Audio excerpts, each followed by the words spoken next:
Gracias. Amén. Bueno, en el nombre del Padre, y del Hijo, y del Espíritu Santo. Amén. Amén. Amén.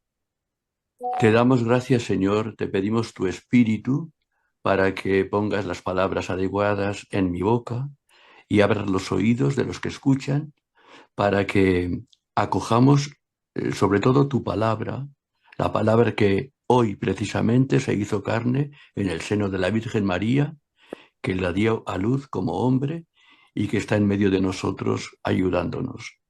Él que vive y reina por los siglos de los siglos. Amén. Amén.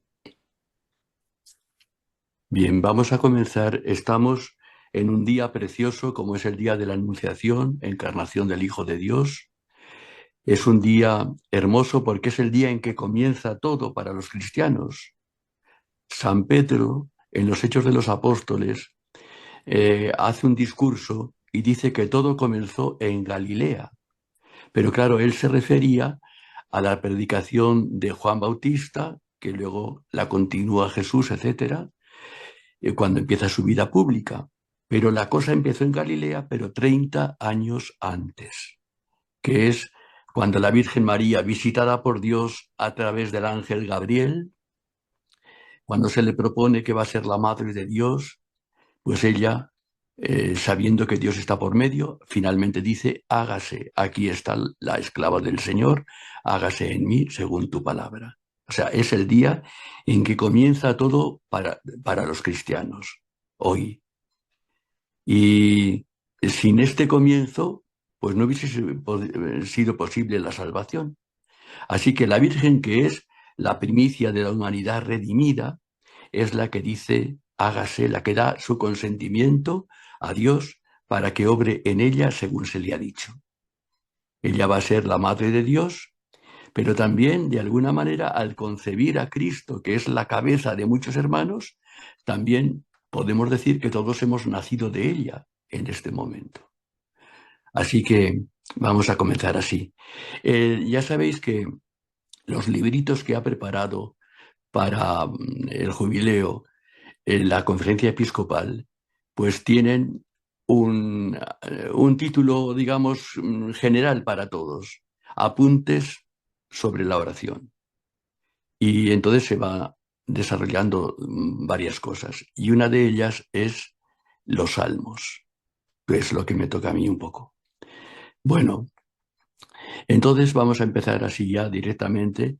En realidad son introducciones, porque a mí me gustaría también, pero eso a lo mejor en otro momento, pues ir salmo a salmo, pues proponiéndolos, rezándolos y diciendo lo que nos van diciendo.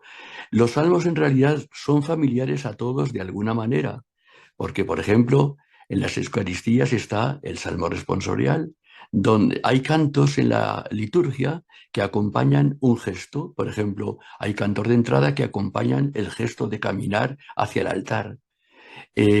Hay gestos, por ejemplo, en el ofertorio, que se hacen las ofrendas y hay a lo mejor un canto que apoya ese gesto. Pero es que en el Salmo responsorial lo único que se hace es cantar. Se ha escuchado la palabra de Dios y se le responde de una forma lírica, cantando pues lo que el salmo que nos propone la liturgia de ese día. O sea que de alguna manera estamos familiarizados, pero sin embargo es bueno pues tener en cuenta varias cosas.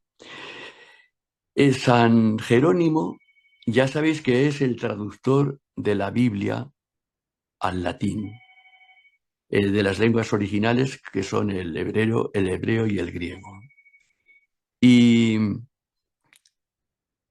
dice, él compara el edificio de los salmos, los salmos, el salterio, lo compara a un edificio y dice que hace falta, para entrar por la puerta principal, la llave del Espíritu Santo, porque es la clave.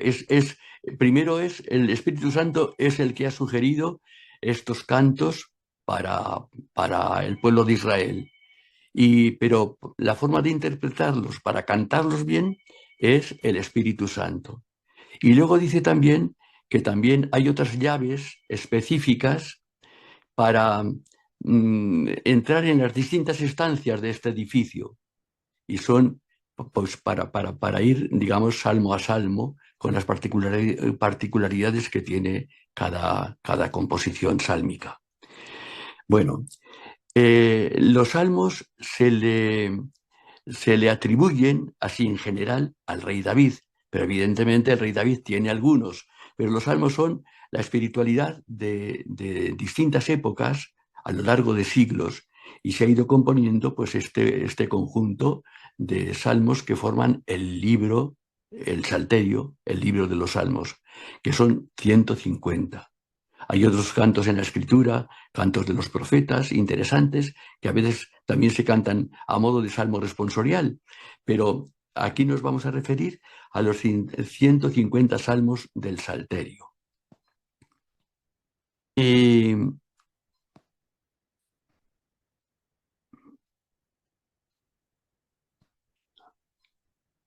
bueno, en las Biblias nos encontramos con una doble numeración y esto se debe a que en la Biblia, los textos griego y hebreo, pues el Salmo 9 se ha dividido en dos. Y entonces aparece hasta a partir del 9 aparece una doble numeración. Pero nosotros seguimos la versión litúrgica que es la del latín, la que hace San Jerónimo. Es igual, por ejemplo, si yo digo el Salmo 22 sabemos que es el Salmo del buen pastor, del pastor. Pero en algunas Biblias tendréis que pone Salmo 23. Pero bueno, eso es cuestión de ver, ir al contenido y darse cuenta de qué salmo se cita. Bueno, y por eso hay una doble numeración, digo, pero bueno, que esto tiene su importancia pues solamente para saberlo. Después, los salmos son poemas para ser cantados, porque son poesías, es un libro de oraciones en forma poética. Y luego también los salmos son la voz de la esposa iglesia. Esto lo dice el Vaticano II. Dice que los salmos son la voz de la iglesia. Por lo tanto, cuando nosotros cantamos los salmos, somos la esposa del Señor que le bendice, que le alaba, que dialoga con él. Después pasamos a otro número y es Jesús es el cantor por excelencia de los salmos y el verdadero intérprete. Mirad, Jesús nace y vive en un pueblo, Israel, un pueblo que sabe rezar. Y esto lo hereda él también como persona humana, hereda también él estas costumbres, esta cultura del pueblo. Y es un pueblo que sabe cantar, alabar y bendecir a Dios con estas alabanzas. Laudes en hebreo son las alabanzas. Y ha pasado a llamarse salterio todo el conjunto de salmos, pues por la influencia griega que alude a la música y luego de ahí viene en el latín salterio.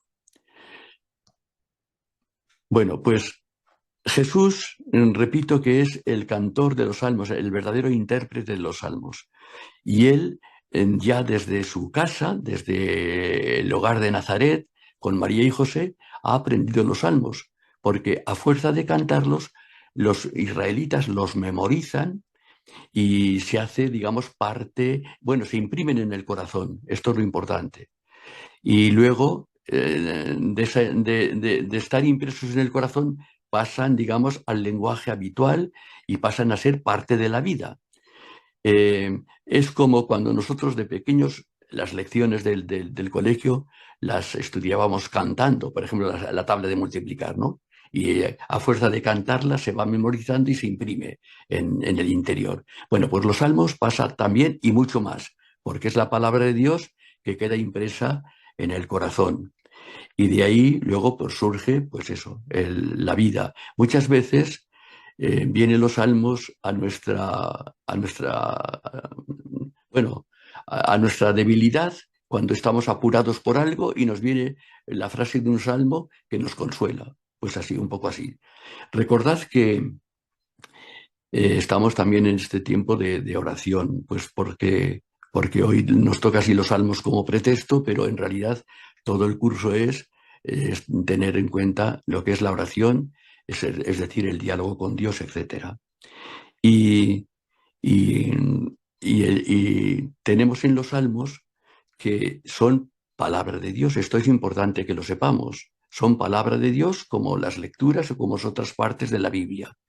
Entonces, decimos a Dios lo que Él quiere que le digamos. Esto es importante. Nosotros podemos inventarnos una oración preciosa, pero mucho mejor es decirle a Dios lo que Él ha querido que le digamos.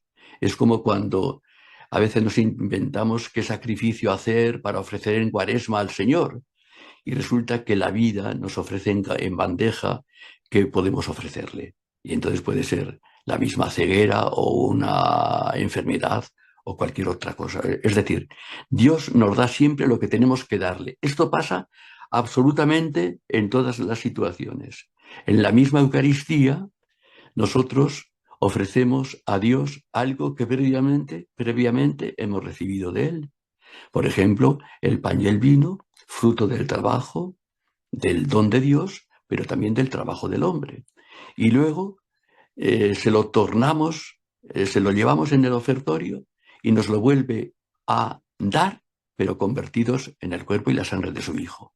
O sea, le damos a Dios lo que Él previamente nos da. No podemos hacer otra cosa y en todas las cosas ocurre así. Damos a Dios lo que Él mismo previamente nos ha dado. Bueno, decía que Jesús es el verdadero cantor de los salmos, el verdadero intérprete. Me está poniendo el teléfono mal porque como soy yo el que lo atiendo, pues bueno, en fin. Bueno, eh, y Jesús aprende los salmos ya porque tanto la Virgen como San José no solamente son sus padres terrenos, y María es la Madre de Dios, sino que estos han memorizado los salmos y los transmiten también a la familia. Y el niño aprende también, pues cuántas veces oiría a San José pues decir la frase de un salmo como una jaculatoria. Pues bien, pues el niño Jesús también aprende en su casa a recitar los salmos. Muchas veces le preguntaría incluso a San José, ¿qué significa este salmo? ¿Por qué lo dices? Y San José le explicaría, porque es también el mentor de la fe de su hijo, el acompañante. Y lo mismo la Virgen María. Entonces, él aprende esto. Después también nos dice San Lucas que Jesús llega a su pueblo una vez que ha empezado la vida pública y va a la sinagoga de su pueblo como era su costumbre los sábados. Y en la sinagoga se cantan los salmos. Por lo tanto, Jesús de los salmos ha hecho también su propia oración, incluso como persona humana ante Dios. Y ha cantado los salmos y luego, además, los ha vivido. Por ejemplo, nosotros ahora, cuando rezamos un salmo, podemos preguntarnos, ¿cómo ha vivido Jesús este salmo? Y encontramos seguramente una frase del salmo que indica algo de la vida de Cristo.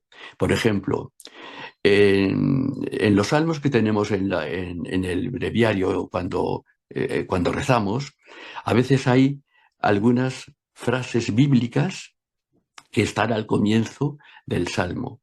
Y dice, este salmo se cumplió en Jesús en su pasión, en tal momento, a veces incluso precisando, ¿no? Pues en Jesús se han cumplido los salmos. Y él, por lo tanto, y luego el mismo Jesús es un canto, es el canto de alabanza, es nuestro canto de alabanza también. Bueno, pues Jesús va a sinagoga como un judío piadoso y naturalmente reza también en el oficio sinagogal con los salmos.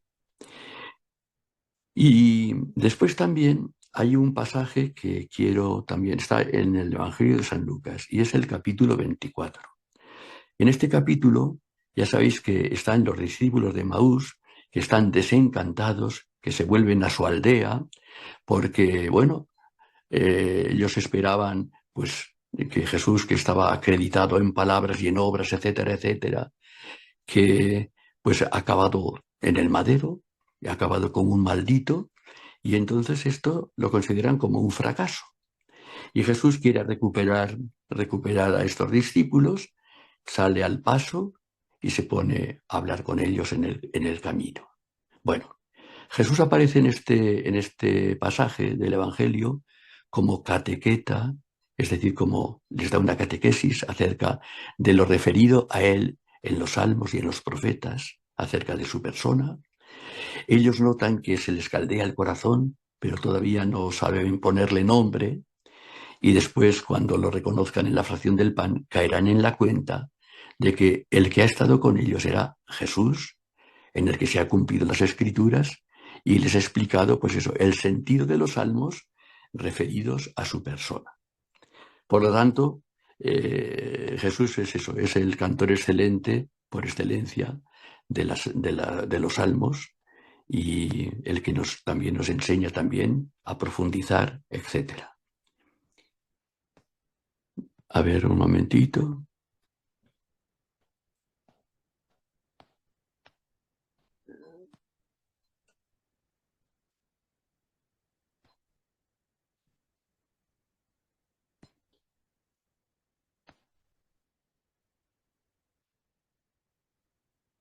Bueno, los salmos, como he dicho, son palabra de Dios y palabra del hombre. Los salmos, al ser inspirados por el Espíritu Santo, pues tienen la misma categoría que cualquier otro fragmento de la Escritura. Pero también Dios nos ha dado en ellos unas oraciones para decirle, para, para que dialoguemos con Él. Y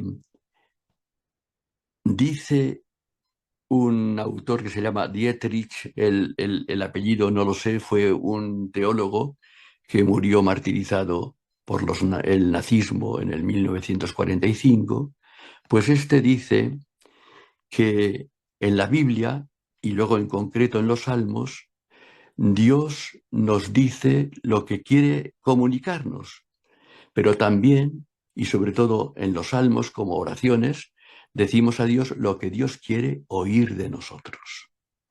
Esto un poco para que apreciemos pues, los salmos como los cantos que el Dios pone en nuestra boca y en nuestro corazón para decirle. Y en ellos encontramos, bueno, pues toda la variedad de sentimientos humanos, de dolor, de tristeza, de alegría, bueno, todo lo que el hombre siente y piensa y desea está manifestado en estas oraciones de la Biblia, como son este libro de los Salmos, que son oraciones, y repito que son muchas veces para decir líricamente a Dios, porque se expresan mejor incluso con el canto, pero bueno, cantar en un sentido amplio es recitar bien los salmos, la salmodia.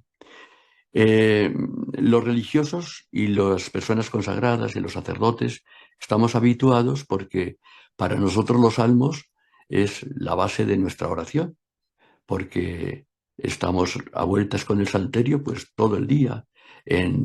Pero a los fieles, a partir del Vaticano II, se les ha invitado a hacer también la oración de la Iglesia, pues al menos uniéndose a las horas principales como son las laudes y las vísperas, en la oración de la tarde.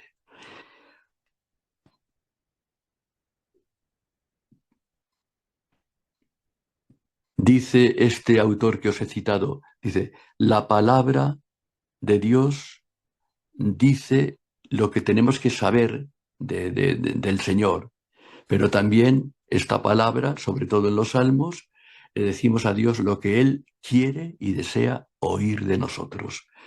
Y cuando a veces inventamos una oración, pues siempre que sea, por ejemplo, inspirada en estas oraciones bíblicas, está de maravilla. Por ejemplo, todo el mundo conoce la oración de Charles de Foucault, Padre, me pongo en tus manos, etcétera, etcétera. Bueno, es una oración inventada por él, pero evidentemente está, los contenidos son pues directamente de la palabra de Dios y de los salmos en concreto, ¿no? Porque es una oración de confianza y encontramos también muchos salmos de la confianza, del agradecimiento a Dios, etcétera, etcétera.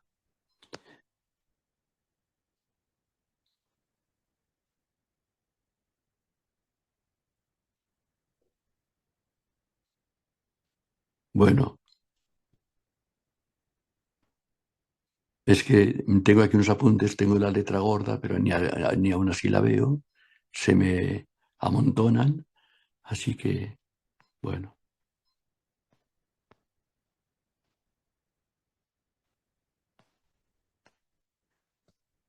Bueno, las crisis en los salmos. Como son salmos que le dicen a Dios pues todo lo que nos pasa, pues también hay momentos de crisis en la vida del creyente. Hay momentos de angustia, hay momentos de dolor, de fracaso incluso, etcétera, etcétera. Y, y entonces, pues hay salmos bueno, que manifiestan este estado de ánimo de las personas. Eh,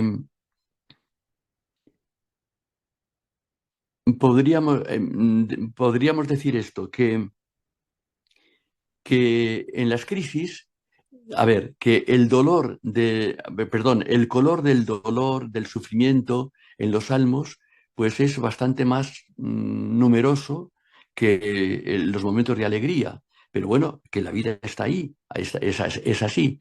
Pero bueno, todo esto se le presenta a Dios, a veces se pasa por una especie de túnel, etcétera, etcétera.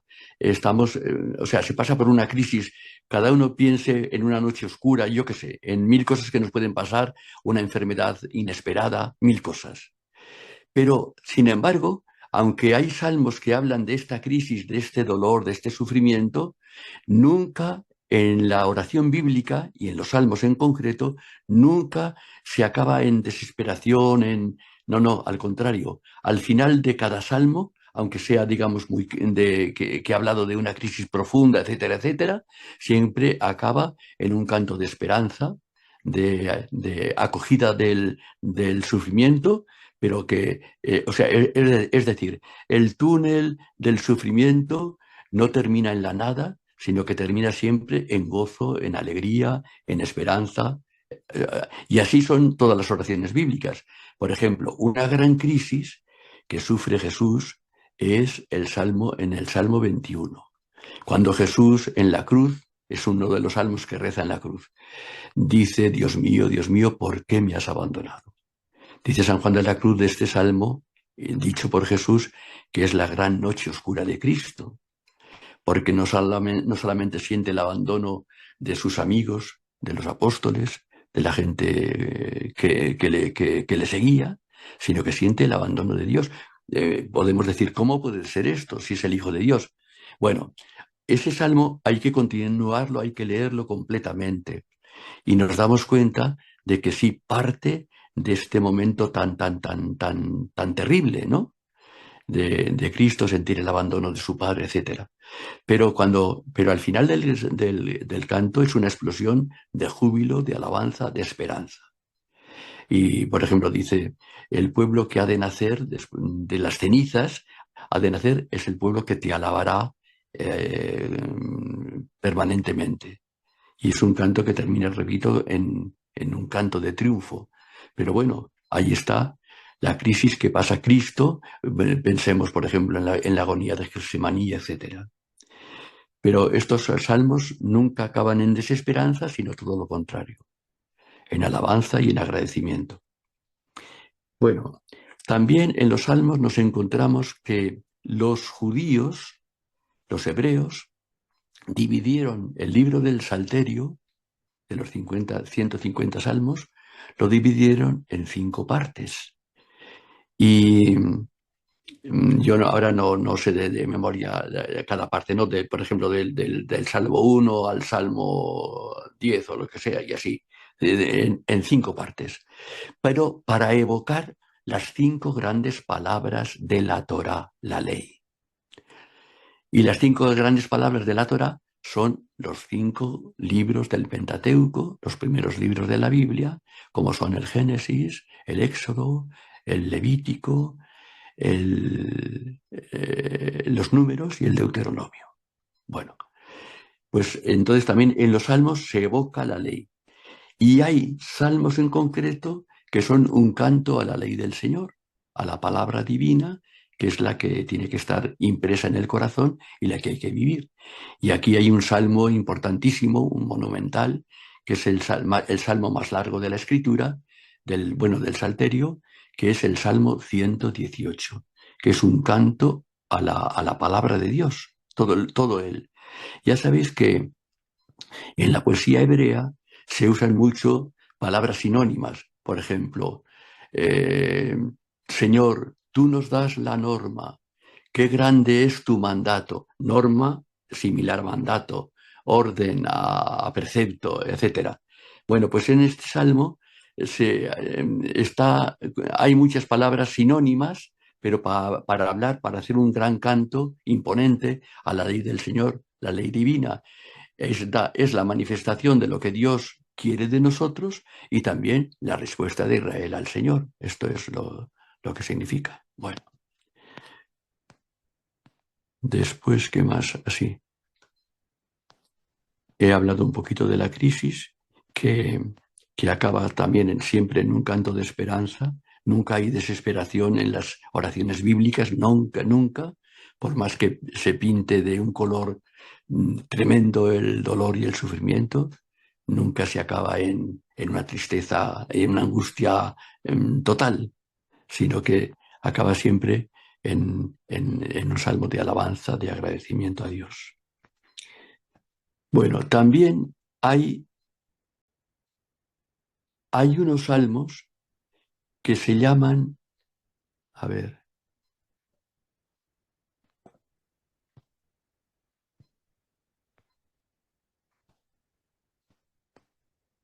un momento que se me ha perdido la cosa.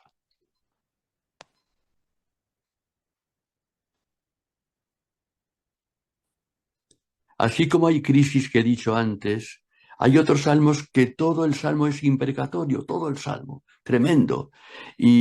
Por ejemplo, y estos salmos pues se han quitado del uso litúrgico porque son frases tan fuertes bueno, que nos hieren, nos escandalizan.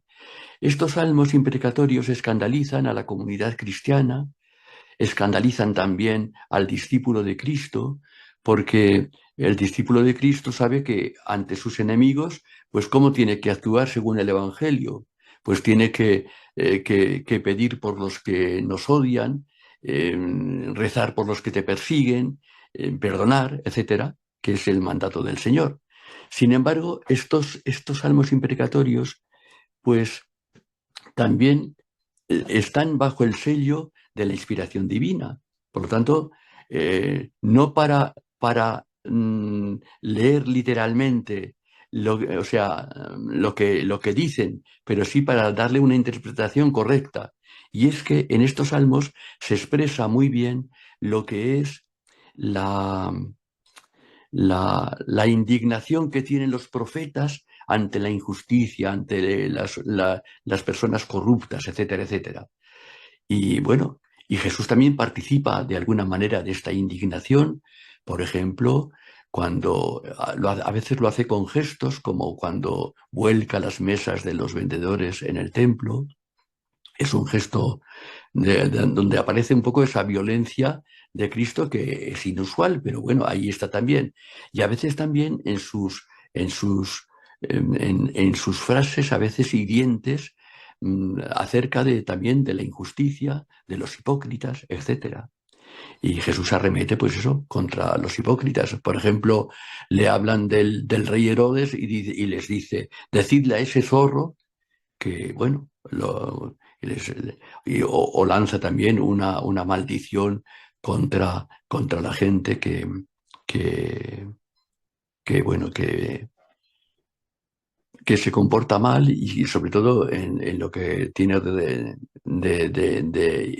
hiriente para otros. O sea, bueno, pues nos encontramos ahí también con estos salmos imprecatorios. Pero el verdadero sentido ya digo, no para entenderlos en sentido literal, sino para entenderlos en sentido espiritual, porque al fin y al cabo tenemos enemigos que, bueno, finalmente el mundo, el demonio, la carne son enemigos del alma. Entonces, cuando leemos estos salmos, pues podemos pensar en los enemigos que nos acechan, que quieren perturbarnos, que quitarnos la paz, quitarnos del diálogo amistoso con Dios, etcétera, etcétera.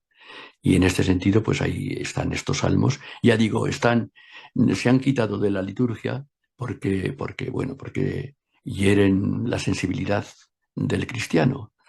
Pero, no obstante, están ahí y, como he dicho antes, bajo el sello de la inspiración divina también. Entonces hay que darles también una interpretación correcta. Pero bueno, son salmos que digo, son imprecatorios. Mira, por ejemplo, hay frases como esta. Señor, rómpele los dientes en la boca al malvado, que se ha portado mal con nosotros, con tu pueblo. Quiébrales las piernas. Bueno.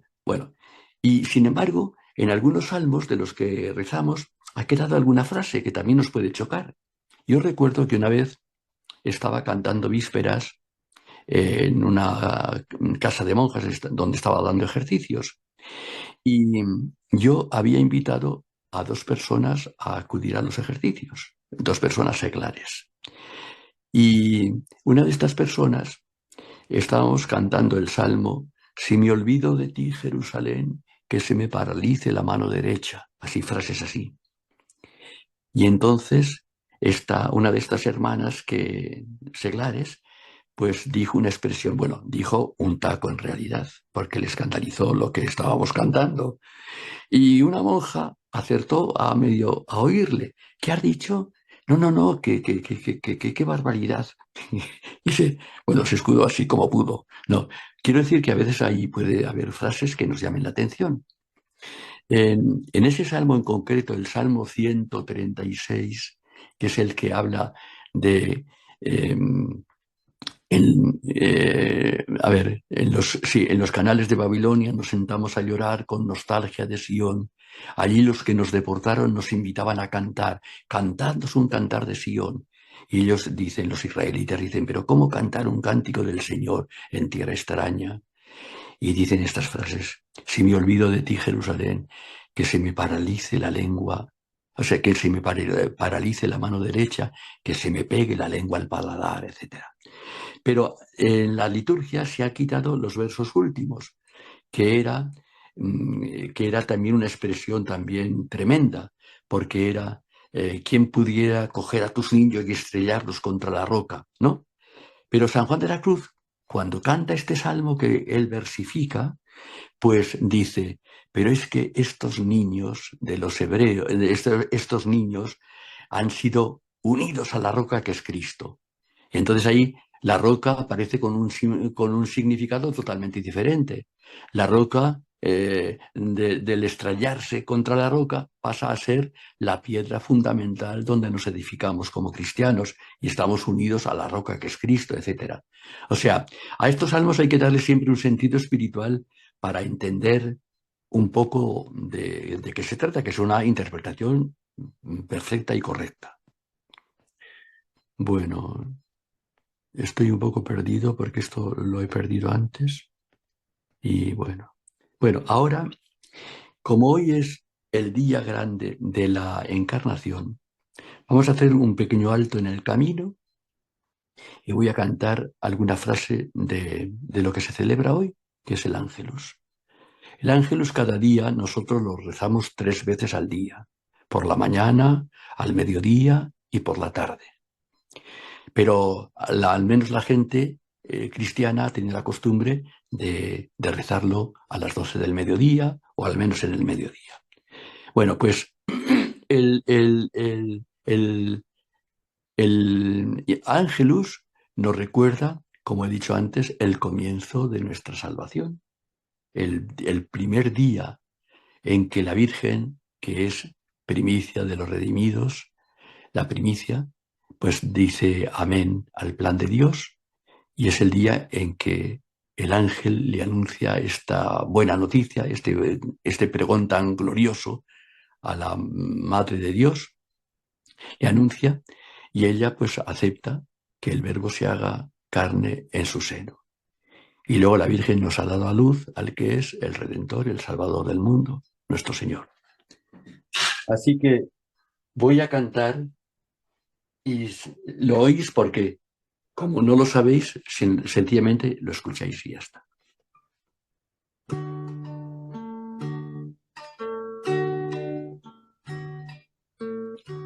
El ángel del Señor anunció a María y concibió del Espíritu Santo. Ave María, Ave María. Aquí está la esclava del Señor. Hágase en mí según tu palabra. Ave María, Ave María. La palabra de Dios se hizo carne y habitó entre nosotros. Ave María, Ave María.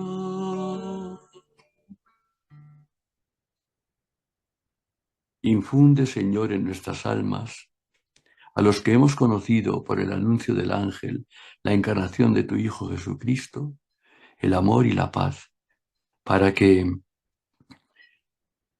lleguemos a la gloria de la resurrección por los méritos de tu Hijo, que vive y reina por los siglos de los siglos. Amén.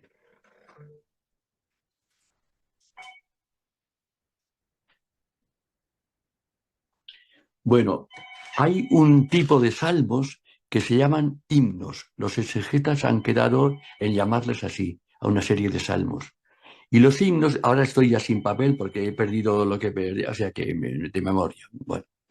Bueno, estos himnos dice que son el modelo más es la oración en su puro estado.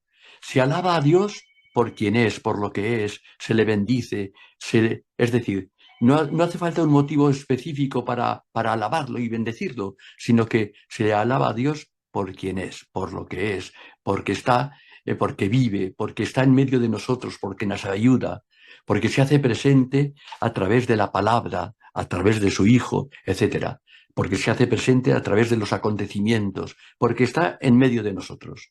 Por ejemplo, ahí está el Salmo 45, que dice, bendice al Señor, el Señor está en medio de su pueblo, y el Señor ha estado grande con nosotros, está en medio de su pueblo. Hay salmos en este sentido de los que llamamos himnos, que a veces bendice a Dios porque se ha mostrado grande, por ejemplo, en la naturaleza, en, en, digamos, en los paisajes, en lo que ha creado, en el libro de la creación, donde Santa Teresa aprendía también a ver la mano del Creador, a ver al mismo Creador, pero leía la obra de Dios en la naturaleza. Y por eso le gustaba mucho que las monjas tuviesen huertas con lindas vistas para recrearse y para alabar a Dios, en una palabra. Bueno, pues los himnos son un conjunto de salmos que, bueno, luego también hay muchos temas. Por ejemplo, hay himnos que hablan de la ciudad santa de Jerusalén. Hay varios salmos dedicados directamente a Jerusalén, por ejemplo. El Salmo 86 que dice, qué pregón tan glorioso para ti, ciudad de Dios. Y dice cómo Dios prefiere las puertas de Sión a todas las moradas de Jacob, y cómo el hombre se encuentra a gusto en esta ciudad de paz, etc. Y este Salmo 86 se habla de Jerusalén como madre de todos los pueblos de la tierra. Por eso se dice, filisteos, tirios y etíopes han nacido allí. Y se dirá uno por uno, todos han nacido en ella, etcétera, etcétera. El Altísimo en persona la ha fundado y él escribirá en el registro de los pueblos, fulano nació allí. Es decir, todos hemos nacido en Jerusalén. Y es un salmo que se aplica fácilmente a la Virgen María, madre de todos los hombres. Y ella es, y cuando cantamos la antífona, cantamos muchas veces, qué pregón tan glorioso para ti, María, ciudad de Dios. Bueno, se habla de Jerusalén, pero también se habla de la Virgen María, madre de los pueblos de la tierra. Después hay otro salmo muy conocido que habla de Jerusalén, como es el Salmo 121, que es un salmo de peregrinación. Qué alegría vamos a la casa del Señor, qué alegría cuando me dijeron, etcétera.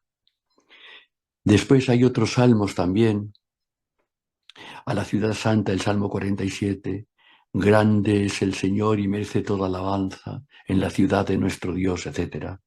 Su altura hermosa, el monte Sión, vértice del cielo, ciudad del gran rey, y va recorriendo así un poco pues distintos aspectos de Jerusalén, la Jerusalén física, pero que es un símbolo de la Jerusalén celeste.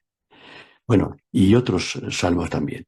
Y otro salmo muy bonito también de peregrinación, es el Salmo 83 que dice, por ejemplo, hasta el gorrión ha encontrado una casa y la golondrina un nido donde colocar sus polluelos.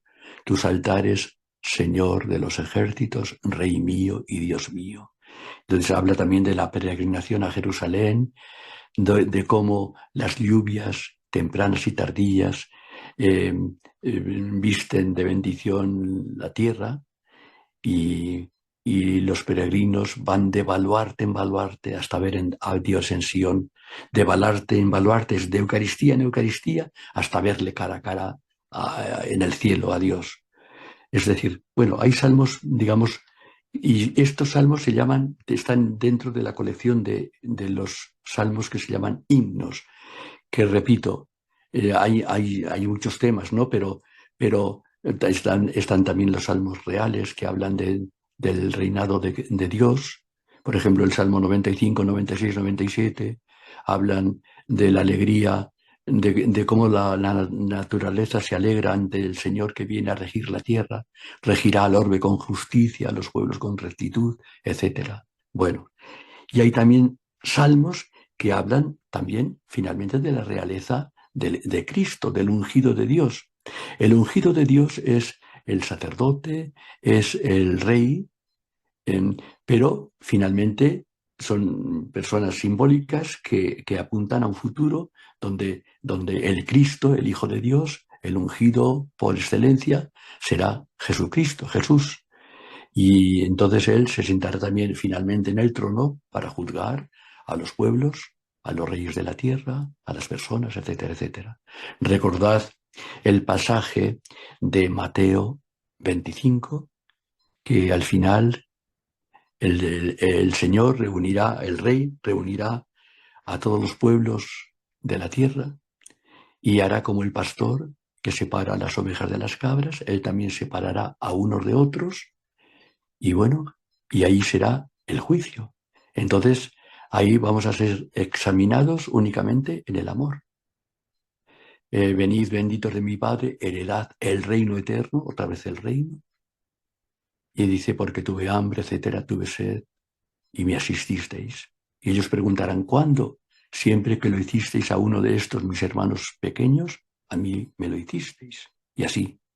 Y luego también los de la izquierda, pues también dirán, id malditos del Padre al fuego eterno preparado para el diablo y sus ángeles, porque tuve hambre, etcétera, etcétera. Dice lo mismo. Y también estos preguntarán, ¿cuándo tuviste hambre o estuviste desnudo o en la cárcel y no te asistimos? Pues siempre que habéis dejado de hacerlo a los más pequeños, hermanos míos, lo habéis dejado de hacer a mí. O sea, Jesús identificado con los pobres de la tierra, que son sus preferidos, sus hermanos.